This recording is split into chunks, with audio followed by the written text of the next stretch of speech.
तो hello guys, आज हम क्लास 10th का पहला चैप्टर रियल नंबर्स जो कि वास्तविक संख्याएं हैं और आपके जो भी स्टेट बोर्ड्स होंगे, जो भी हिंदी माध्यम के बच्चे जितने भी होंगे उन सभी के लिए सबसे कारगर रहेगा।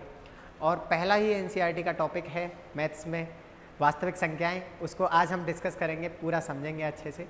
और स्टार्टिंग में अभी इंट्रोडक्शन है, तो इंट्रोडक्टरी क्लास है ये, और इसको समझिए अच्छे से क्या हैं रियल नंबर्स, उनके क्या क्या पार्ट्स हो सकते हैं। और रियल नंबर्स में दो मेनली नंबर्स होती हैं, रेशनल नंबर्स और इर्रेशनल नंबर्स। उनको हम डिटेल में समझेंगे कि उनका डेसिमल फॉर्म क्या होता है, उनकी डेफिनेशंस क्या क्या हो सकती हैं और उन पर एग्जाम्पल्स क्या क्या बन सकते हैं। तो आइए समझते हैं। देखो लेक्चर 1 ही है रियल नंबर्स का। तो यहाँ पे है संख्याएं। अब ये संख्याएं होती क्या हैं उसको समझते हैं। पहले संख्याएं क्या होती हैं? सबसे पहले प्राकृतिक संख्याओं से स्टार्टिंग होती है। प्राकृतिक संख्याएं वो सभी संख्याएं होती है जहाँ से हमारी गिनती शुरू होती है। गिनती हमेशा 1 2 3 ऐसे करके शुरू होती है। कभी भी गिनती 0 से शुरू नहीं होती है, ना ही कभी नेगेटिव में शुरू होती है। और ना ही कभी आपने ऐसा सुना होगा कि अगर क्लास में किसी भी स्टूडेंट को बुलाया जा रहा है तो कोई टीचर हमेशा ज़्यादातर ऐसे ही बोलते होंगे कि उस रो का 5वां बच्चा खड़ा होकर आ जाए, या फिर उस उधर कॉर्नर से 7वां बच्चा खड़ा होकर आ जाए। ऐसा नहीं बोला होगा किसी भी टीचर ने कि उधर से 8.5वां बच्चा आ जाए, 8.5वां बच्चा आ जाए, 8.9वां या फिर 9.8वां बच्चा आ जाए। ऐसा करके तो कोई कभी नहीं बोला होगा। तो मीन्स जो भी संख्याएं हमारी स्टार्ट होती हैं वो परफेक्ट वैल्यू से स्टार्ट होती हैं, 0 को छोड़कर और नेगेटिव को छोड़कर और फ्रैक्शन वाली वैल्यूज़ को छोड़कर। तो 1 से स्टार्ट होंगी हमारी प्राकृतिक संख्याएं सभी, 1 2 3 4 5, ये ऐसे ही चलती जाती हैं आगे तक। सिमिलरली पूर्ण संख्याएं जो होती हैं, ये जितनी भी हैं ये सब क्या हैं? ये सभी की सभी नेचुरल नंबर हैं। ये सभी अभी आपने सीखा कि ये सभी प्राकृतिक संख्याएं हैं। प्राकृतिक संख्याओं में अगर आप 0 ऐड कर देते हैं, प्राकृतिक संख्याओं में अगर आपने 0 को ऐड कर दिया है नेचुरल नंबर्स में, तो ये सभी क्या बन जाती हैं? ये सभी होल नंबर्स बन जाती हैं, जिन्हें आप पूर्ण संख्याएं बोल रहे होते हैं। 0 1 2 3 और ये ऐसे करके ये चलती हुई चली जाती हैं। इन सभी को हम होल नंबर्स बोलते हैं। ये सभी हमारी पूर्ण संख्याएं कहलाती हैं। अब यदि बात आ रही है इंटीजर्स की, तो इंटीजर होते हैं पूर्णांक। अब पूर्णांक क्या होते हैं? जो भी हमारी नंबर लाइन होती है उस पर हम देखते हैं कि हमें परफेक्ट वैल्यूज़ मिलती हैं, फ्रैक्शन वाली वैल्यूज़ तो मिलती नहीं है। तो सभी क्या मिलती हैं? 0 1 2 3, जिनको आप फ्रैक्शन वाली वैल्यूज़ को अवॉइड कर रहे हैं। नंबर लाइन पे आपको वैल्यूज़ तो बहुत सारी मिल जाएंगी, पॉइंट वाली भी मिल जाएंगी, रूट वाली भी मिल जाएंगी, सभी वैल्यूज़ मिल जाएंगी, लेकिन हमको सिर्फ वो वाली काउंट करनी है जो हमारी परफेक्ट नंबर्स हैं, जैसे 0 1 2 3। अब इन परफेक्ट नंबर्स को आगे चल के क्या बोला जाता है? यही हमारी परफेक्ट नंबर्स कहलाती हैं पूर्णांक, जिन्हें आप अंग्रेजी में इंटीजर्स बोलते हैं। इसमें क्या शामिल होता है? 0 भी शामिल होती है, सभी नेचुरल नंबर भी शामिल होती हैं और नेगेटिव नंबर्स भी शामिल होती हैं। जितनी आपको पॉजिटिव दिखेंगी उतनी ही इसमें आपको नेगेटिव मिल जाएंगी। यही है पूर्णांक। आगे बढ़ते हैं। अगर हम थोड़ा और डिटेल में रियल नंबर्स को समझें तो स्टार्टिंग हमें करनी चाहिए परिमेय संख्याओं से, जिन्हें आप रेशनल नंबर्स बोलते हैं अंग्रेजी में। अब परिमेय संख्याएं क्या होती हैं? बचपन से ही आप सुनते आए होंगे कि जो P/Q की फॉर्म में होती हैं। ये बिल्कुल सच बात है, P/Q की फॉर्म में ही होती हैं। ये इनकी बेसिक डेफिनेशन हो जाती है, लेकिन इनका डिटेल में भी कुछ समझना आपको जरूरी होता है। क्या समझना जरूरी होता है? कि इनका डेसिमल फॉर्म क्या हो सकता है, क्या इनका डेसिमल एक्सपांसन कितना आ सकता है, कहाँ पे जाके ये रुकती हैं, क्या क्या फॉर्मेट बनता है, डेसिमल एक्सपांसन किस टाइप का आपको मिलेगा, इनका जो दशमलव प्रसार है वो किस टाइप का मिलेगा आपको। तो अभी समझ लेते हैं कि परिमेय संख्याएं क्या हैं। यदि P व Q दो ऐसे पूर्णांक हैं, देखना अच्छे से, पूर्णांक का मतलब क्या हुआ कि वो पॉजिटिव भी हो सकते हैं, नेगेटिव भी हो सकते हैं और 0 भी हो सकते हैं। लेकिन इसमें क्या बोला गया है? जो कि P/Q के रूप के हैं। बहुत बढ़िया है, मतलब फ्रैक्शन के रूप के होने चाहिए। अब सबसे जरूरी चीज क्या है? जहां Q ≠ 0 है। Q का मतलब क्या हुआ? अगर हम P/Q की बात कर रहे हैं तो जो ये हमारा नीचे वाला है, जिसे आप डेनोमिनेटर बोलते हैं, जिसे आप हर बोलते हैं, शुद्ध हिंदी में इसे हर बोला जाता है, और P को बोला जाता है अंश। तो जो हमारा हर है वो 0 के बराबर नहीं होना चाहिए। हमको अपने डेनोमिनेटर को, अपने हर को 0 से बचाना है। अब 0 से बचाना है तो इसका मतलब क्या हुआ कि जितने भी हमने यहाँ पे ये P और Q दोनों के दोनों पूर्णांक लिए हैं, वेदर दीज आर पॉजिटिव और नेगेटिव, चाहे ये पॉजिटिव रहें, धनात्मक हो या ऋणात्मक हो, लेकिन हमको क्या करना है कि हमको हमेशा याद रखना है कि नेगेटिव इसमें आ सकता है, Q में इधर नेगेटिव का कुछ भी आ सकता है,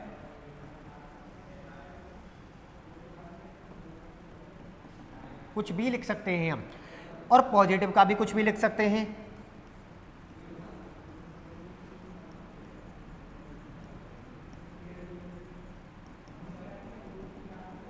लेकिन जो Q है उसको हमें जीरो से बचाना है, बस ये जीरो नहीं होना चाहिए, नीचे वाला हमें जीरो नहीं मिलना चाहिए, बाकी ये कुछ भी हो, P कुछ भी हो सकता है, Q कुछ भी हो सकता है, ठीक है। ये फ्रैक्शन की भी वैल्यूज हो सकती है, अगर यहाँ पे पूर्णांक दे रहा है तो पूर्णांक भी हो सकता है, कोई दिक्कत वाली बात नहीं है, और फ्रैक्शन वैल्यूज भी हो सकती हैं, उसमें भी कोई परहेज नहीं है, तो भी वहाँ पे आपको रियल नंबर में ये जो पार्ट मिलेगा ये रेशनल नंबर का पार्ट मिलेगा, जो भी नई नंबर आएगी बनके। अब समझते हैं, देखो एग्जांपल्स भी दिए गए हैं कि 5/9 यहाँ पे क्या है, ये सभी क्या है, पूर्णांकों के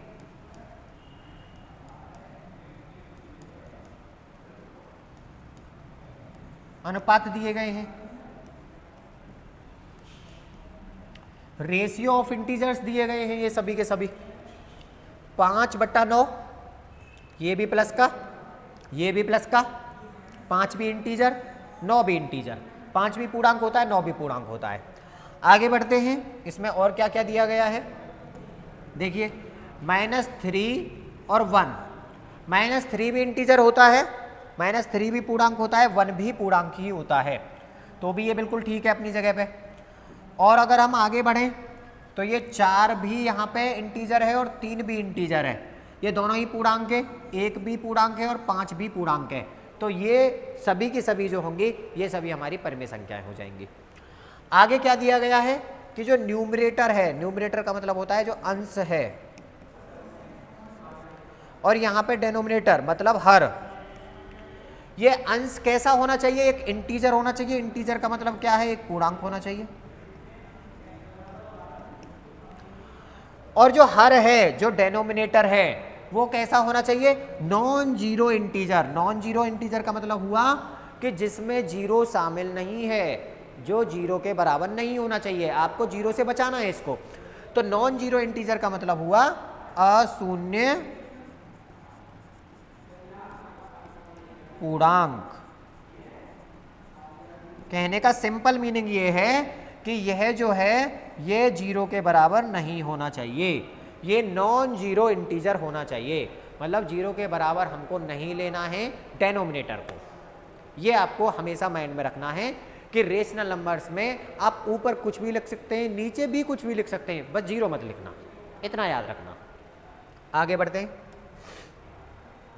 अब जो रेशनल नंबर है उसका थोड़ा सा डेफिनेशन को समझ लो। दूसरी डेफिनेशन क्या हो सकती है इसकी, अगर हम इसका डेसिमल फॉर्म में बात करें तो डेसिमल फॉर्म में क्या हो सकता है, जो भी दशमलव रूप होगा, कि परिमेय संख्याओं का जो दशमलव रूप होता है वो कैसा होता है, शांत अथवा अशांत आवर्ती। अब शांत अथवा अशांत आवर्ती को थोड़ा सा डिटेल में समझ लेते हैं कि ये शांत और अशांत आवर्ती क्या होता है। शांत का मतलब क्या है, टर्मिनेटिंग, और टर्मिनेटिंग का मतलब क्या होता है, जो रुक जाए, जिसका आप लगातार बढ़ता हुआ देख रहे हैं वैल्यूज को, लगातार वैल्यूज बढ़ती हुई जा रही हैं, पॉइंट के बाद मतलब दशमलव रूप ही निकाल रहे हैं हम, तो पॉइंट के बाद वैल्यूज लगातार बढ़ती जा रही हैं। अब क्या हो रहा है कि वो अगर कहीं पर रुक जा रहा है, जैसे अगर हम समझने की कोशिश करें इसको, हमने लिखा है यहाँ पे 1/4, तो 1/4 को अगर हम देखेंगे तो पॉइंट के रूप में आएगा फर्स्ट ऑफ ऑल, तो कैसे आएगा, 0 पॉइंट कितना आएगा 25, तो ये 5 के बाद रुक गया ना। अब यहाँ से आगे हम एक भी स्टेप नहीं चले, 0.25 पे ये आके रुक जाता है, तो ये क्या हो जाएगा, टर्मिनेटिंग हो जाएगा। टर्मिनेटिंग का मतलब हुआ शांत, इसका ये जो रूप होगा ये होगा शांत दशमलव रूप, ये शांत दशमलव रूप हो जाएगा। अब ऐसा देखते हैं जो अशांत हो, जिसमें अशांत हो और आवर्ती हो। आवर्ती का मतलब है कि एक ही चीज बार बार रिपीट कर रही है, एक ही वैल्यू लगातार रिपीट करती हुई जा रही है। अब और अशांत का मतलब क्या हुआ कि वो रुक भी नहीं रही है, पॉइंट के बाद लगातार कंटिन्यूअसली वही वैल्यू आ रही है और वो आवर्ती है, वो मतलब बार बार बार बार वही चीज़ रिपीट कर रही है। जैसे आप देखते होंगे 1/3, तो 1/3 में क्या होता है, जब आप इसका डिवाइड कर रहे होते हैं तो 0.333 ये आपको बार बार दिखता है। तो आप इससे बचने के लिए क्या करते हैं, 0.3 बार लगा देते हैं इस पे, तो क्या हो जाता है कि ये 3 पे आके रुक गई है, मीन्स 3 को बार बार रिपीट होता हुआ देखा जा रहा है, रुकी बिल्कुल भी नहीं है। लेकिन यहाँ पे हम 0.3 बार का मतलब बार से ये वैल्यू बार बार रिपीट करने की इसमें ज़रूरत नहीं है, एक बार बार लगा दो कि यही वैल्यू बार बार रिपीट हो रही है। इन दोनों का मीनिंग सेम है। बार से बस इतना होता है कि ये जो बार बार हम काउंट कर रहे हैं, इसको लगातार लिखते जा रहे हैं, तो बार से बस एक बार लिखना है और फिर उसका मीनिंग वही है कि ये बार बार रिपीट होगी आगे चल के। अब ये दोनों चीज़ों में चाहे ये वाला फॉर्मेट हो, मतलब शांत दशमलव रूप हो, और इसमें क्या हो रहा है, अशांत है, मीन्स टर्मिनेट तो नहीं किया, रुका तो बिल्कुल भी नहीं, अशांत है, और कैसा है, आवर्ती है, अशांत आवर्ती रूप है, मीन्स नॉन टर्मिनेटिंग रिकरिंग है, ये नॉन टर्मिनेटिंग रिपीटिंग भी बोल सकते हैं कि रुक तो बिल्कुल भी नहीं रहा है और आवर्ती भी लगातार बढ़ती हुई जा रही है, लगातार वही टर्म वही नंबर हमको लगातार बढ़ती हुई दिख रही है। तो ये जो होंगे ये दोनों ही टाइप्स में हमको रेशनल नंबर प्राप्त होगी। कैसे कि इसमें बोला भी गया है कि शांत होना चाहिए या तो उसका दशमलव रूप या फिर अशांत आवर्ती होना चाहिए। मैंने दोनों के एग्जाम्पल्स आपको समझा दिए और बहुत सारे एग्जाम्पल यहाँ पे दिए गए। 9/4 का भी आप देखेंगे तो 9/4 2.25 आता है। अब 2.25 मतलब 5 पे आके रुक गया। अब जब ये 5 पे आके रुक गया इसका दशमलव रूप, तो इसका मीनिंग क्या हुआ कि यह कैसा दशमलव रूप होगा, शांत रूप होगा, ये मीन्स टर्मिनेटिंग होगा, ये तो रुक गया। तो 2.25 कैसा होगा, शांत होगा। शांत का मतलब यह एक रेशनल नंबर होगी जिसे परमेय संख्या बोलेंगे। 11/3 की अगर हम बात करें तो ये p/q के रूप में है, बहुत अच्छी बात है, लेकिन अभी तो हम दशमलव रूप से चेक कर रहे हैं ना, तो दशमलव रूप से क्या हो जाएगा, 3.66666 यही लगातार होता हुआ चला जाएगा, मीन्स 3.6 का बार। अब जब ये 3.6 का बार आया तो इसका मतलब क्या हुआ, ये अशांत आवर्ती हुआ, means non terminating and recurring हुआ, मीन्स टर्मिनेट करता हुआ जा रहा है, लगातार बढ़ता हुआ जा रहा है, रुक नहीं रहा है। जब ये रुक नहीं रहा है और रिपीट भी कर रही है, एक ही नंबर लगातार रिकरिंग हो, मतलब उसकी आवर्ती लगातार बढ़ती हुई जा रही है, वही सेम चीज़ हमको रिपीट हो रही है। अब इसके बारे में आप बताइए कि ये क्या होगा। इस क्वेश्चन को आपके लिए छोड़ दिया जाता है कि आपको बताना है कि ये रेशनल नंबर है या फिर नहीं है, ये परमेय संख्या होगी या फिर नहीं होगी। अगली स्लाइड पर चलते हैं और यहाँ पे आपको बहुत सारे एग्जाम्पल दिए गए हैं। अब इन एग्जाम्पल्स के थ्रू आपका पूरा कॉन्सेप्ट क्लियर हो जाएगा कि रेशनल नंबर वाकई में होती कौन कौन है। अब देखते रहिए, यहाँ पे 0.048 पे बार। अब देखिए बार आया, बार का मतलब क्या है, अशांत, और 8 की आवर्ती आपको लगातार मिलती जाएगी, 8 रुकेगा नहीं, 8 लगातार चलता हुआ जाएगा, मीन्स ये अशांत भी है और इसकी आवर्ती भी हमको मिल रही है, तो ये रेशनल नंबर होगी, मतलब परमेय संख्या होगी। इसमें हम टिक लगा देते हैं। अगला देखिए 914, ये भी बार लगा हुआ है, ये भी लगातार आपको दिखेगा 914। इसको अगर आप लिख के भी देखें तो ये क्या मिलेगी आपको नंबर, ये कुछ इस टाइप से मिलेगी 4.914 914 914 और 914 ये इसी टाइप से चलती हुई जाएगी। अब जब ये इसी टाइप से चलती हुई जाएगी तो इसका दशमलव रूप क्या हुआ, अशांत हुआ, नॉन टर्मिनेटिंग हुआ और रिकरिंग भी हुआ, लगातार चलती हुई जा रही है, मीन्स ये अशांत आवर्ती रूप होगा, तो ये भी रेशनल नंबर होगी। अगले की बात करें 2.066। अब देखिए बेशक यहाँ पे आपको लग रहा होगा कि ये 6 कहीं आगे तक तो नहीं चल रहा है, नहीं, ये 6 पे आके यहाँ पे आके रुक गई, मीन्स 6 पे आके अगर आप यहाँ पे रुकता हुआ देख रहे हैं किसी भी नंबर को, उसका दशमलव रूप रुक चुका है पूरी तरह से, तो वो शांत होगा। शांत मतलब टर्मिनेटिंग होगा, और शांत तो हमको लेना होता है, शांत लेना होता है और एक अशांत आवर्ती लेना होता है रेशनल नंबर में, तो यह भी हमारी एक रेशनल नंबर हो जाएगी। आगे बात करते हैं, इसको आप अच्छे से देखिए, अच्छे से समझना इसको। क्या इसमें आपको कुछ भी रिपीट होता हुआ दिख रहा है, पहले ये चीज़ नोटिस करिए। क्या आपको कोई ऐसी संख्याएं रिपीट होती हुई दिख रही हैं जो लगातार कुछ नंबर्स के बाद वही संख्याएं आ रही हैं। देखिए यहाँ पे आप देख रहे होंगे सभी नई नई संख्याएं आपको दिख रही हैं, सभी नई नई दिख रही हैं ना। जब सभी नई नई संख्याएं दिख रही हैं तो ये अशांत तो है क्योंकि ये रुक ही नहीं रहा है। देखो डॉट डॉट डॉट करके छोड़ दिया, मतलब अशांत है। क्या इसमें आवर्ती हो रही है? क्या ये रिपीटिंग है? क्या ये रिकरिंग है? क्या ये बढ़ता हुआ जा रहा है लगातार? एक ही संख्या लगातार रिपीट हो रही है? बढ़ता हुआ बेशक जा रहा है, मतलब नॉन टर्मिनेटिंग है, रुक नहीं रहा है, लेकिन क्या इसमें संख्याएं बार बार रिपीट कर रही हैं? बिल्कुल भी नहीं कर रही हैं, क्योंकि इसमें तो नई नई संख्याएं आ रही हैं। तो ये हो गया अशांत अनावर्ती। अशांत अनावर्ती means non terminating non recurring. तो ये रेशनल नंबर बिल्कुल भी नहीं होती है।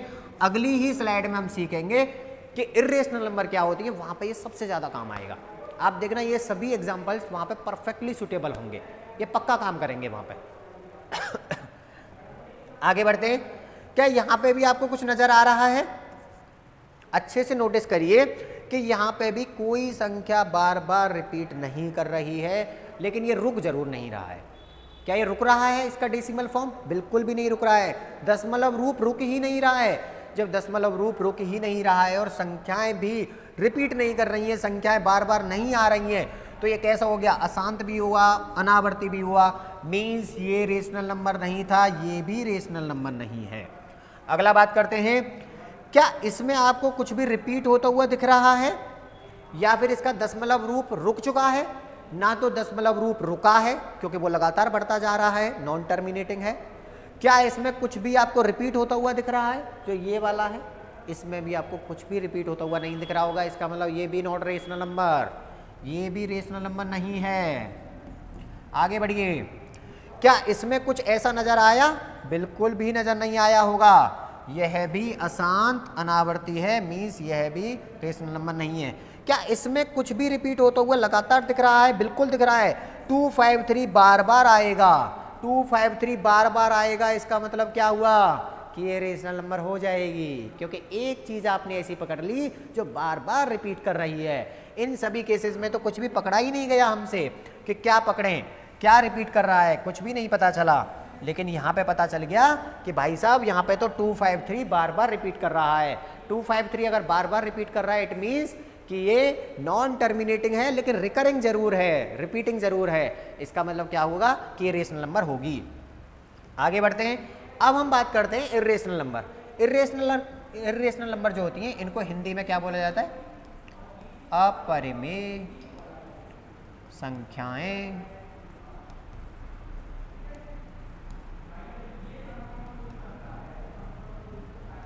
ये होंगी इर्रेशनल नंबर्स। अब इर्रेशनल नंबर बिल्कुल रेशनल नंबर का उल्टा रूप है। आपने अभी डेसिमल रूप इनका क्या पढ़ा था? दशमलव रूप अपनी आपने क्या पढ़ा था रेशनल नंबर्स का? जो शांत हो, मीन्स टर्मिनेटिंग हो, और क्या हो? अशांत आवर्ती हो। अशांत आवर्ती का मतलब क्या हुआ? नॉन टर्मिनेटिंग और रिकरिंग हो। लेकिन इसमें क्या होता है? जस्ट उल्टा होता है। नॉन टर्मिनेटिंग तो होगा, देखिए इसमें बोला गया है संख्याएं जिनका दशमलव रूप अशांत, अशांत मतलब जो रुके ही ना, नॉन टर्मिनेटिंग हो, और अनावर्ती मीन्स नॉन रिपीटिंग हो, नॉन रिकरिंग हो, जिसमें आपको कुछ भी संख्याएं रिपीट होती हुई नहीं दिखेंगी। जैसे प्रीवियस स्लाइड में अगर हम देखें तो आपने अभी देखा था कि ये वाली और ये वाला और ये वाला, इसमें आपको कुछ भी रिपीट होता हुआ दिख रहा था? बिल्कुल भी रिपीट होता हुआ नहीं दिख रहा होगा। क्या इनका जो दशमलव रूप है वो रुक चुका है? बिल्कुल भी नहीं रुका है, ये अशांत है। तो अशांत है और क्या है? अनावर्ती है, means non terminating non recurring है। तो ये सभी हमारी रेशनल नंबर नहीं होंगी, ये सभी हमारी इर्रेशनल नंबर बन जाएंगी। जितनी भी हैं ये बीच वाली, ये सभी इर्रेशनल नंबर्स हैं जिनमें आपको कुछ भी रिपीट होता हुआ नहीं दिखेगा। तो वो सभी क्या हो जाएंगी? इर्रेशनल नंबर्स हो जाएंगी, मतलब अपरिमेय संख्याएं होंगी। वही इसकी डेफिनेशन में बोला गया है। डेफिनेशन में भी तो यही बोला गया है कि जिनका दशमलव रूप अशांत हो और अनावर्ती हो, non terminating non recurring non repeating, तो वो सभी होंगी अपरिमेय संख्याएं। अब अपूर्ण वर्ग संख्याएं जो कि अपरिमेय हैं। अब देखिए पूर्ण वर्ग संख्याएं कौन सी होती हैं? जिनका परफेक्ट स्क्वायर बन जाता है, वो कौन कौन सी होती हैं? सबसे पहले 1 का 1 होता है, √4 2 आ जाता है, √9 3 आ जाता है, √16 4 आ जाता है, और इसी तरह से ये √25 √36 ये चलती जाती हैं, √49, इनकी कुछ ना कुछ आपको वैल्यूज मिल जाती हैं। लेकिन यहाँ पे क्या होता है, √2 का भी आप देखोगे तो 1.414213 इस टाइप से ये चलती हुई जाएगी आगे तक। क्या इसमें आपको कुछ भी रिपीट होता हुआ दिख रहा है? बिल्कुल भी नहीं दिख रहा होगा। कोई नंबर ऐसी है जो रिपीट हो रही है या फिर जिनके ऊपर बार लगा हुआ है? नहीं है ना ऐसा कुछ भी। तो जब यहाँ पे कुछ भी नहीं है और इसका क्या दशमलव रूप रुक चुका है? बिल्कुल भी नहीं रुका है। दशमलव रूप ना तो रुक रहा है और ना ही कोई संख्या रिपीट कर रही है। इसका मतलब क्या होगा? वो सभी संख्याएं अपरिमेय संख्याएं होंगी। तो ये भी अपरिमेय संख्या हो जाएगी, इर्रेशनल नंबर हो जाएगी। और ये √3 भी इर्रेशनल होगी। आप उसका रीजन समझ सकते हो कि यहाँ पे जो इसका दशमलव प्रसार है, जो इसका दशमलव रूप है, वो कैसा है? अशांत है और कैसा है? अनावर्ती है। तो ये भी इर्रेशनल होगी, ये भी इर्रेशनल होगी और यहाँ पे ये है भी √6 भी इर्रेशनल ही आएगी। तो आपको पूरी तरह से लॉजिक समझ में आ चुका होगा कि रेशनल नंबर वो सभी संख्याएं होती हैं जिनका दशमलव रूप या तो शांत होना चाहिए या फिर कैसा होना चाहिए? अशांत बेशक हो लेकिन वो आवर्ती हो, उसमें कुछ ना कुछ रिपीट होता हुआ दिखे। लेकिन इर्रेशनल नंबर में क्या होता है? वो पूरी तरह से अशांत होना चाहिए, मतलब शांत तो होना ही नहीं चाहिए, और कैसा होना चाहिए? अनावर्ती, उसमें कुछ भी रिपीट होता हुआ भी नहीं दिखे आपको। अब समझते हैं आगे। अगली देखिए, वास्तविक संख्याएं। हमने अभी क्या पढ़ा है वास्तविक संख्याओं के लिए? वास्तविक संख्याओं में हमने क्या देखा कि वास्तविक संख्याएं दो संख्याओं से मेनली मिलके बनी होती हैं। वो कौन कौन सी होती हैं? फर्स्ट ऑफ ऑल होती हैं रेशनल नंबर्स, जिन्हें आप परमेय संख्याएं बोल रहे होते हैं। परमेय संख्याओं के बारे में आपने क्या सीखा कि वो इंटीजर मतलब P/Q के रूप में होंगी। P यहाँ पे कुछ ना कुछ पूर्णांक जरूर होगा, बिल्कुल है, यहाँ पे इंटीजर दिया गया है। और Q कैसा होगा? नॉन जीरो इंटीजर, जिसमें जीरो शामिल नहीं होगा, मतलब अशून्य पूर्णांक होगा। अच्छा, बाकी इन दोनों में आपने एक बेसिक डिफरेंस देखा होगा परमेय संख्याओं में और अपरिमेय संख्याओं में, कि यहाँ पे इसका जो दशमलव रूप है वो शांत है और अशांत आवर्ती है, मीन्स टर्मिनेटिंग है और नॉन टर्मिनेटिंग रिकरिंग है। लेकिन यहाँ पे क्या है? अपरिमेय संख्याओं के लिए क्या हो जाता है? यही इसका उल्टा हो जाता है, मतलब नॉन टर्मिनेटिंग हो जाता है और नॉन रिकरिंग। मतलब इसमें रिकरिंग शामिल था लेकिन इसमें नॉन रिकरिंग शामिल है। बस इतना आपको याद रखना है। बाकी देखिए, आपको बस क्विक रिवीजन करा देते हैं। इंटीजर मतलब पूर्णांक, होल नंबर पूर्ण संख्याएं, और नेचुरल नंबर प्राकृतिक संख्याएं। ये बेसिक नंबर्स होती हैं जो कि सभी को पता होनी चाहिए। ये अभी हम स्टार्टिंग में भी डिस्कस कर लिए थे। तो यही था इंट्रोडक्शन रियल नंबर्स का। उम्मीद है आपको सब कुछ समझ में आया होगा।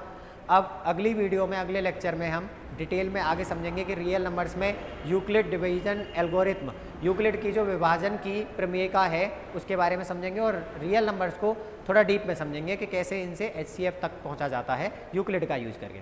Thank you so much for watching.